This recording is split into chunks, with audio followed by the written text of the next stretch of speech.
What is up, everybody? Welcome back to the Lock Shed. Keybeard here with you guys today. First of all, before I start the video, I just got to say thank you so much to all of the people who subscribed to me last night. That was amazing. I did a quick live video last night just for fun. I was showing me repinning this Almont, and I had over 50 new subscribers from that live feed. Thank you guys so much. You guys completely blew my goal out of the water. I was shooting for 250 to get my next giveaway. Well, now I'm at like 268, I think, last time I checked. And now I owe you guys a giveaway. So keep an eye out for that video, which should be coming up shortly, maybe this week. I have to figure out what I want to do for it and the prizes, of course. So that's coming up, guys. And so thank you so much for that. That's amazing. All right, so this one I'm going to be playing with my Almont Rekey. And this video is inspired by another fellow lockpicking hippie.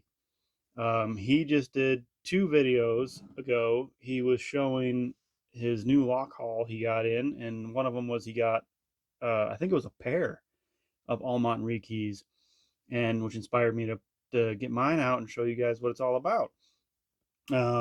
Also, he just did a video today, which is Sunday, of him picking his Almont Rekey. So congratulations, lockpicking hippie, on that. So let's show you what it's all about. So Almont Rekeys, these things are really cool. Mine came with a 0-bitted key, and it does work. And it is a Schlage keyway. Very nice.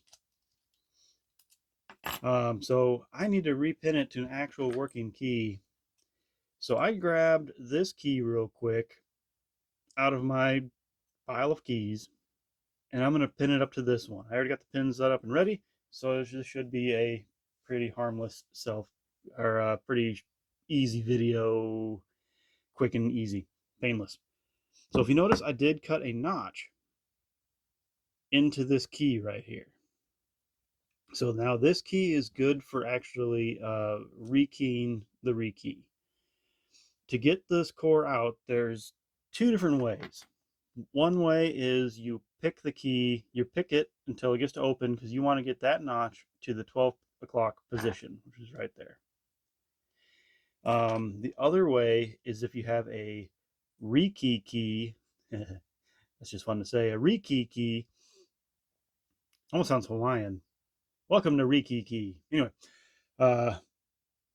where you have this notch cut out, because inside there, to get this to spin all the way to 12 o'clock position, there's actually a little nod that pops out that you have to make sure the key doesn't get in the way of. So if you had a regular key, let's say this is a regular cut key, and you slide it in and you use it, if you notice, I can only go to like the 11 o'clock position. It won't go any further. And I'm going to show you why. So this one, since it's 0-bitting, I can actually pull it out. And I'm going to use this and go to the 12 o'clock position. So you want that straight up and down. Okay. Now you can actually pull this core out. But before you do, you're going to have to protect those top pins from falling out. So I just used a paper clip and made myself this guy.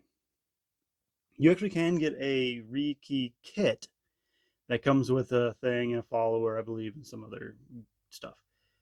So this slides into that hole, and then you're going to use it to kind of lock it up by doing that.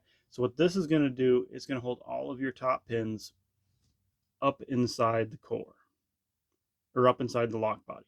So now you can pull that out without dropping your top pins.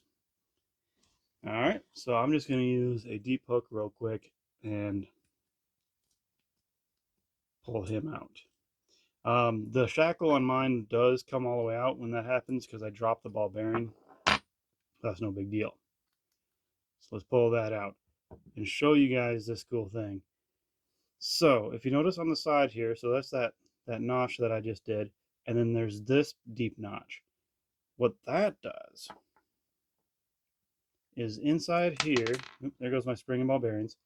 Inside here you can see, one, this piece of wire is keeping all those top pins in there, which is what you want. And if you notice right there, there is a nipple sticking out.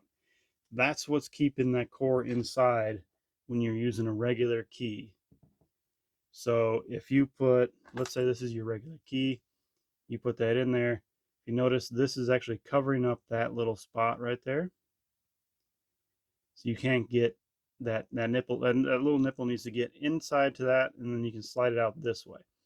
So if you have the Rekey key and you slide that in, if it's got that notch, it can go all the way in and you can slide that core out. Okay, so let's repin it. So I do have the pins set up and ready right there. So we're going to dump these guys. There we go. And we're just going to repin this guy up real quick. 2, 3, 4, and 5. Now, if you notice, it does actually have a spot for 6 pins. Even in here, if you look down into the hole, there's even a spot right there for a 6 pin. So you could actually pin this up to a 6 pin key, but I only have the 5 pin, and that's good enough for me because I'm not really using this for like a challenge lock or putting security pins in it. This is just going to be your basic lock. And just like that, you're all pinned up. All right, so you're going to slide those pins in, or slide that key in. Everything's nice and flat where you need it to be. Okay, now I need to put this back together. So it's very important to not let that wire fall out of there. And I'm going to put that spring back down for the shackle, put my shackle in, there we go, and the ball bearing needs to go back in, and it just sits right there. Okay, now you're going to take this guy with the key in it, there we go, line up your wire, slide it in, and now for mine I got to play with the ball bearing part. I gotta let that ball bearing drop it down. Where's it at? Oop, too far. Oop, come on, ball bearing.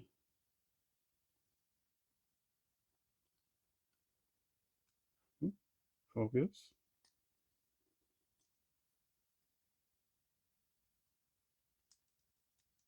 Come on.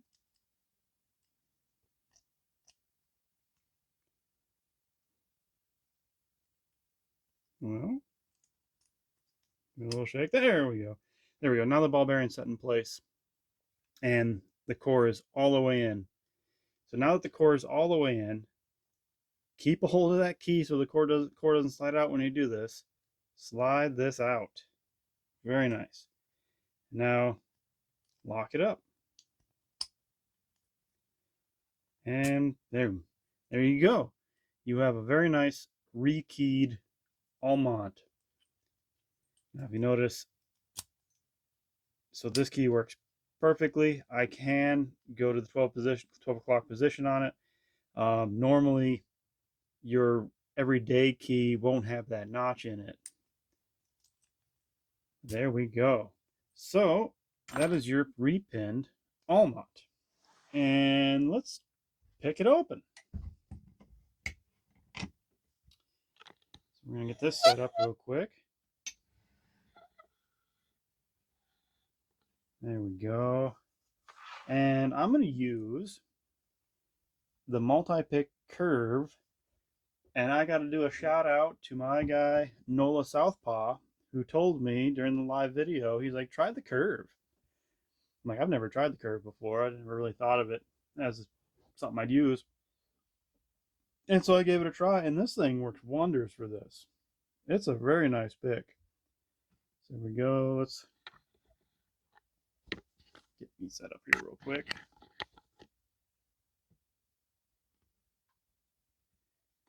A little more up. That. There.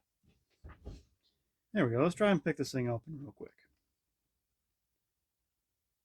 So nothing on 1, 2. Click on 3. Oh, I gotta tighten this up. There we go. 1, 2,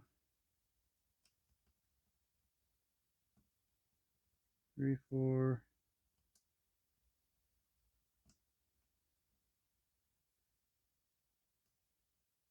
There we go. Click on 3, 4,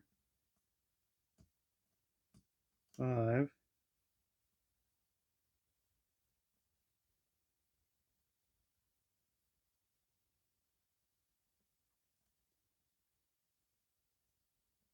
Two.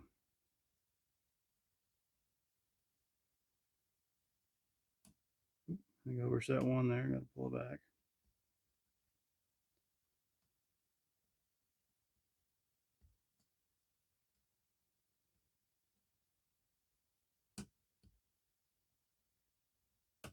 Five, and there it is, and open. So what I was saying, since I picked it open, there's no key to block that little nipple inside the core or inside the block body itself. So you can still turn it to 12 o'clock and actually pull that core out. But there it is, folks. Almont Rekey. Very nice lock. Very fun to play with. And I do recommend grabbing one if you can. All right, guys. That's all I got for this video today. Thank you guys all for watching. Lockpicking Hippie. Check him out. He's a great lockpicker. Check out Nola Southpaw. I don't have a sticker for Nola Southpaw to show you his logo. Hint, hint, Nola. I'm just saying. But check his channel out too. And happy picking, everybody.